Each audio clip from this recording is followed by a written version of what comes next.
जय श्री कृष्ण। हम सब ने नानी बाई के मायरे के बारे में बहुत सुना है। आज हम आपको बताते हैं कि नानी बाई का मायरा क्या है, यह मायरा किसने भरा, किसके कहने पर भरा और कैसा था ये मायरा, जो कि आज तक इसका प्रचलन है, जो कि आज तक प्रसिद्ध है। यह हमारी मातृभूमि संतों और मंदिरों की भूमि है। यहाँ पर महात्मा और संतों का जन्म हुआ है।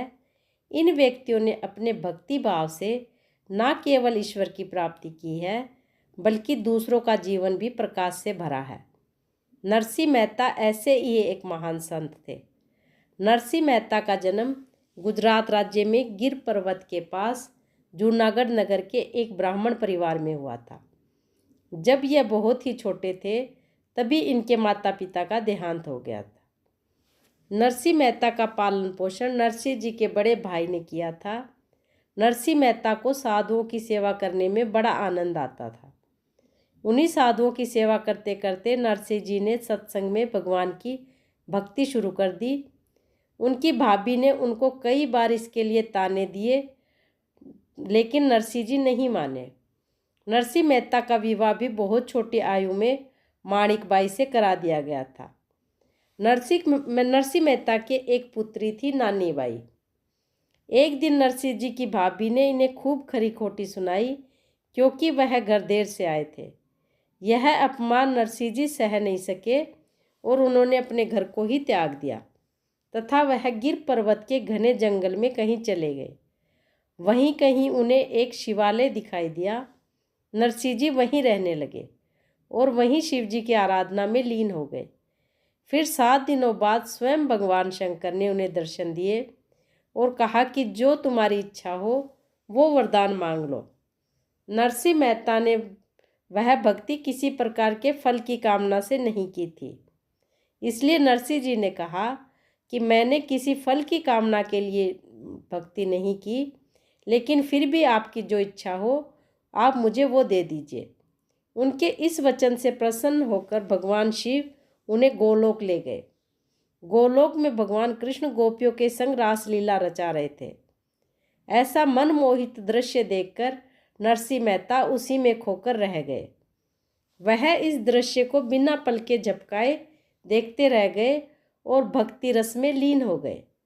तब भगवान श्री कृष्ण ने नरसिंह जी की ओर देखा और उन्हें अपना आशीर्वाद प्रदान किया और कहा कि जैसे भक्ति रस में तुम डूबे हो, वैसे ही रसपान का आनंद सारे जगत को कराओ।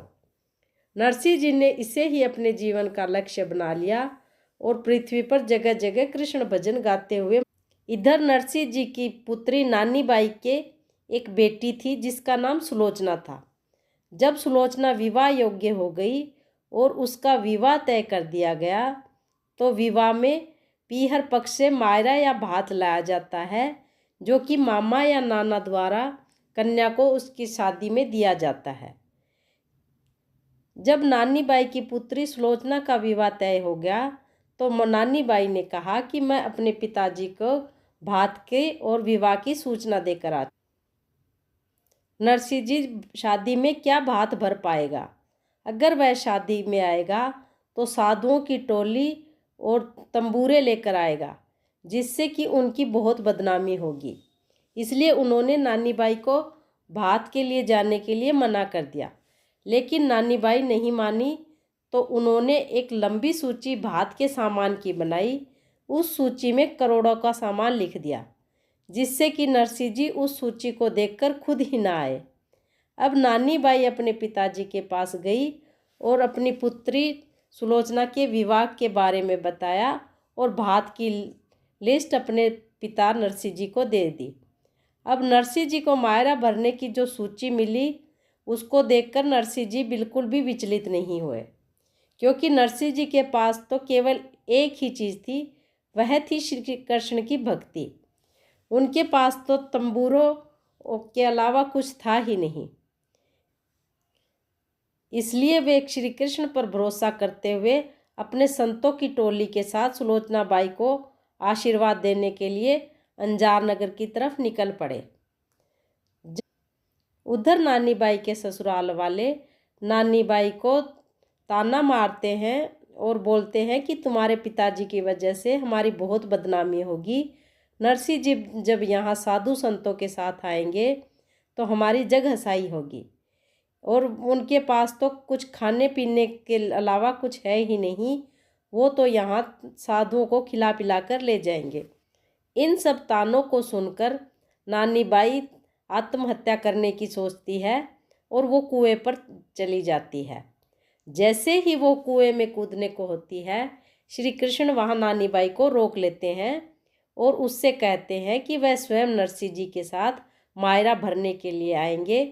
तो नानी बाई, तुम निश्चिंत होकर घर जाओ और जो जो लिस्ट तुम्हारे ससुराल वालों ने भेजी है वो सब सामान लेकर आएंगे। अब नानी बाई खुशी खुशी अपने घर आ जाती है और गीत गाती हुई अपने पिता और श्री कृष्ण का इंतजार करने लगती है। उधर श्री कृष्ण एक सेठ बनकर नरसिंह जी से उनके बैलगाड़ी में जगह मांगते हैं कि मुझे अंजार गांव जाना है, तो अपनी बैलगाड़ी में थोड़ी जगह दे दो। नरसिंह जी उस सेठ को बिठा लेते हैं। अब इधर नरसिंह जी की बेटी नानी बाई बड़ी उत्सुकता के साथ श्री कृष्ण और नरसिंह जी का इंतजार करने लगती है। तभी सामने देखती है कि नरसिंह जी संतों की टोली और कृष्ण जी के साथ चले आ रहे हैं। उनके पीछे ऊँटों और घोड़ों की लंबी कतार आ रही है जिसमें सामान लदा हुआ है। दूर तक बैलगाड़ियाँ ही बैलगाड़ियाँ नजर आ रही थी। ऐसा मायरा ना तो अभी तक किसी ने देखा था और ना ही कोई कभी देख पाएगा।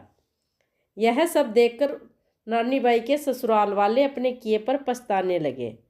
उनके लोभ को भरने के लिए द्वारकाधीश ने 12 घंटे तक स्वर्ण मुद्राओं की वर्षा की। नानी बाई के ससुराल वाले उस सेठ को देखते ही रह गए और सोचने लगे कि ये कौन सेठ है और ये क्यों नरसिंह जी की मदद कर रहा है।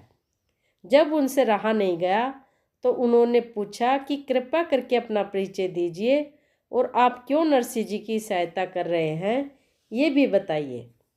उनके इस प्रश्न के उत्तर में जो जवाब सेठ जी ने दिया वही इस कथा का संपूर्ण सार है तथा इस प्रसंग का केंद्र भी है।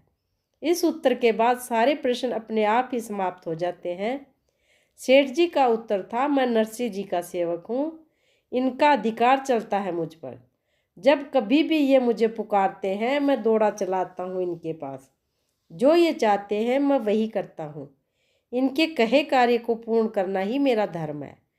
यह उत्तर सुनकर सभी हैरान रह गए और किसी की समझ में कुछ नहीं आ रहा था। बस नानी बाई ही समझती थी कि उनके पिता की भक्ति के कारण ही श्री कृष्ण उनसे बंध गए हैं और उनका दुख अब देख नहीं पा रहे, इसलिए मायरा भरने के लिए स्वयं ही आ गए। इससे यही साबित होता है कि भगवान अपने भक्त के वश में होते हैं। और इस प्रकार नरसिंह जी ने नानी बाई का भाई बनकर नानी बाई का जो मायरा भरा वो ना तो आज तक किसी ने भरा और ना ही शायद कोई भर पाएगा। जय श्री कृष्ण।